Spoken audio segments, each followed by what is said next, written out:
हम जा रहे थे गंगा किनारे, आगे दलदल ही था और ऊपर पपड़ी पड़ी हुई थी। भगवान का स्मरण कर रहे हैं, मस्ती से छड़ी घुमाते हुए, चिंतन करते हुए। बड़ा सुंदर जीवन था गंगा किनारे का। अचानक आवाज आई, ए आगे दलदल है। हमने आसपास देखा, कोई नहीं। हमारे कानों में आवाज कैसे आई? जे भी छड़ी ऐसे मारी तो पूरी छड़ी चली गई। ऊपर पपड़ी है और नीचे दल। अब बताओ, अगर वहां फंस जाते तो क्या? दूसरा उदाहरण, महोबा से हम बनारस जा रहे थे, हमारे पास छोटी सी टिकट थी, और जो दे दिया था, हम ज्यादा पढ़े लिखे हैं नहीं, अंग्रेजी हमें बिल्कुल नहीं। तेजेंद्र गुजर जी, राधे राधे। राधे राधे महाराज जी। महाराज जी, जब मैं नियमित पूजा पाठ या भक्ति करता हूँ, जब इच्छाएं पूरी नहीं होती तो भक्ति पे संदेह होने लगता है, लेकिन जब इच्छाएं पूरी होती है तो भक्ति में मन ज्यादा लगता है। महाराज जी, ऐसा क्यों? अज्ञानी जीव हैं, इसलिए ऐसा लगता है। तो यदि हम अपनी इच्छाओं को अपनी आवश्यकता के अनुसार करें तो हमें लगता है कि वो पूर्ण हो जाएंगी। जैसे हमें भोजन चाहिए, मिल जाएगा। वस्त्र चाहिए, मिल जाएगा। अब क्वालिटी वस्त्र की चाहिए, अब वस्त्र की क्वालिटी चाहिए तो एक से एक महंगे वस्त्र है। फिर उसके लिए आपको कर्तव्य करना पड़ेगा, केवल मांगने से नहीं होगा, कर्तव्य करना पड़ेगा। आपको मेहनत करनी पड़ेगी। मेहनत करो, पैसा कमाओ, फिर क्वालिटी का वस्त्र, लेकिन वस्त्र चाहिए वो मिल जाएगा। अब वो हमारी आवश्यकता, भोजन, जीवन के लिए वायु, पृथ्वी, आकाश, खाना पीना, सोना जागना, ये सब भगवान दिए हैं सबको। लेकिन हम परेशान हैं अपनी सामर्थ्य से अधिक इच्छाओं में। अगर भगवान ने हमको साइकिल दे दी तो बगल से स्कूटर वाला निकल रहा है। अब समस्या है कि बगल से स्कूटर वाला जा रहा है, तो अब स्कूटर की इच्छा हुई। स्कूटर से चल रहे थे, पानी गिर रहा है, तो बंद शीशा की कार में वो आराम से जा रहा है। अब कार की इच्छा हो गई। कार से जा रहे थे तो जाम लगा हुआ था, ऊपर से हवाई जहाज निकला, अब हवाई जहाज की इच्छा हो गई। तो इच्छाओं की पूर्ति तो कभी हो नहीं सकती। आवश्यकता की पूर्ति भगवान सबकी करते हैं। तो हमें लगता है आवश्यकता अनुसार यदि इच्छा करें तो भगवान पूर्ण कर देंगे भजन करते हुए, और अनावश्यक इच्छाएं भगवान नहीं पूर्ण करते हैं, क्योंकि अखंड सृष्टि है भगवान की, अनंत सृष्टि भगवान की। जहां तक देखो सृष्टि, कितने जीव, सबका भरण पोषण, सबकी व्यवस्था भगवान करते हैं। लेकिन इच्छाओं की पूर्ति कभी नहीं हो सकती। अगर एक इच्छा कोई हमें बोले कि हमारी केवल एक इच्छा, इसके बाद कभी इच्छा नहीं करूंगा, तो हम प्रयास करेंगे, भगवान से प्रार्थना करेंगे। लेकिन आप एक इच्छा के बाद दूसरी इच्छा मत कर लेना, लेकिन इच्छा पूर्ति होते ही 2-4 इच्छाएं खड़ी हो जाएंगी।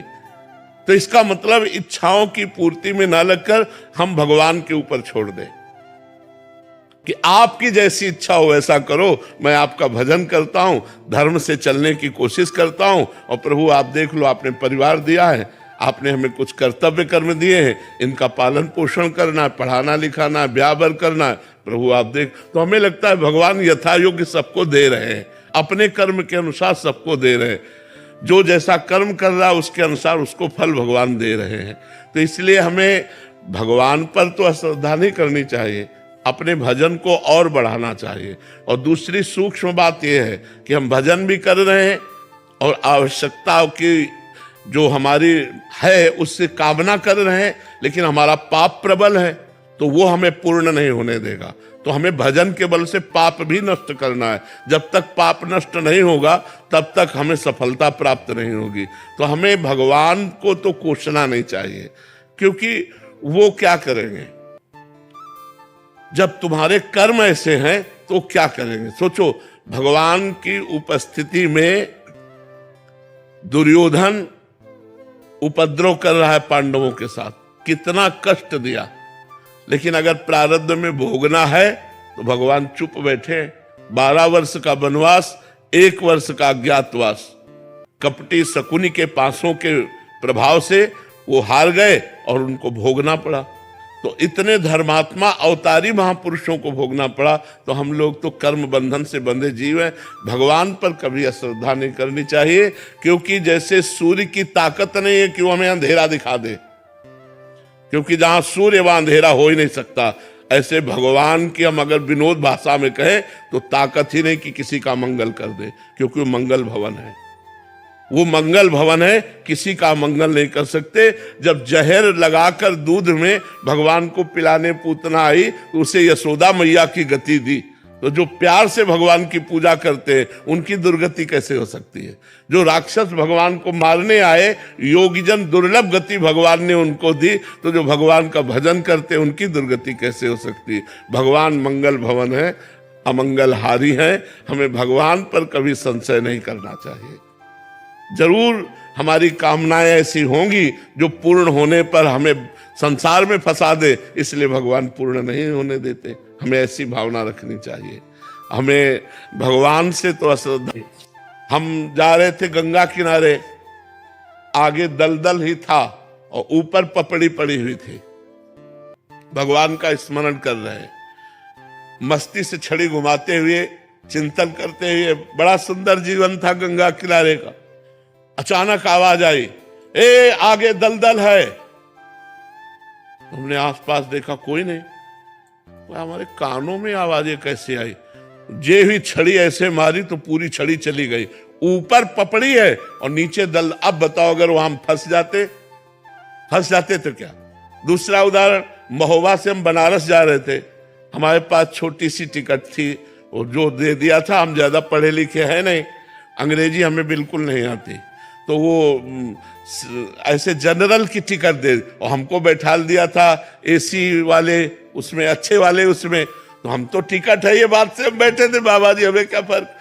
इतने में वो पूरा बैच आया। जब 4-6 स्टेशन निकल गए तो हमारे का टिकट, तो हमने बड़े गर्व से दिखा दिया। तो उनका ये क्या है?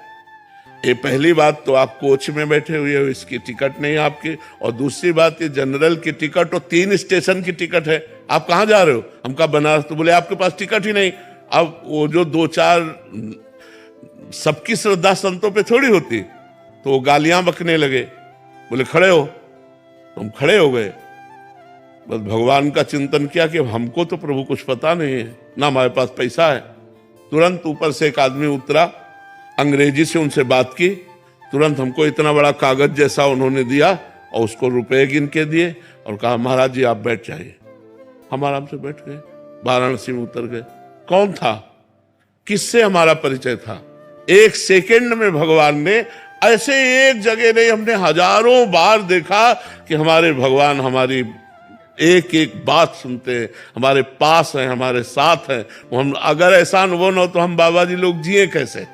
रोटी दाल के लिए थोड़ी जी रहे हैं, भगवान के प्यार के लिए जी रहे हैं। उनका संबंध है, उनके सिवा हमारा कोई है नहीं। भारी से भारी समस्या को मिटाते हुए भगवान को देखा, भारी से भारी।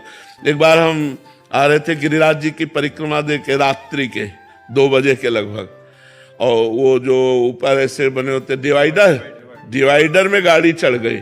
वो सो गया ड्राइवर, जो ये ऐसे चढ़ी हो गाड़ी एकदम पलटने वाले से, राधे श्याम, गाड़ी बंद, वो ऐसे खड़ी हो गई।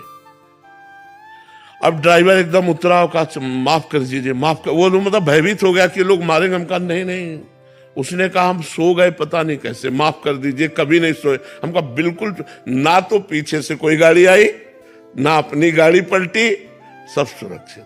भगवान का एक एक पल अपने भक्तों का साथ देते देखा गया है। जहां मेरा भक्त चरण रखे वहां रखूं मैं हाथ, पीछे पीछे मैं फिरूं, कभी न छाड़ू साथ, भगवान बहुत कृपालु है। हजारों घटनाएं ऐसे जीवन की है जिनमें दिखाई दिया मेरे भगवान ने तुरंत व्यवस्था की, तुरंत संभाला, तुरंत नहीं तो घटना घट जाती। जी आप परिक्रमा मार्ग को बताते थे कि एक सीधा मोटरसाइकिल हाँ, वो शराब पिए मोटरसाइकिल से सीधे आया और हमारे दोनों पैरों के बीच में उसका मोटरसाइकिल का पहिया। हम कहा राधा, मोटरसाइकिल बंद। हम कहा ए भैया, तो वो नशे में था। हम कहा ए भैया ये क्या है? तो उनका ए बाबा तू बता मोटरसाइकिल बंद कैसे हो गई? हम कहा आपने नहीं बंद किया क्या? बोले नहीं। तो हम कहा हमारे ठाकुर जी ने बंद किया। राधा वो बंद। श्री जी सब कितनी बातें, भगवान सब पूरा जीवन ही भरा हुआ है। 55 से 13 वर्ष से लेकर के आज 55-56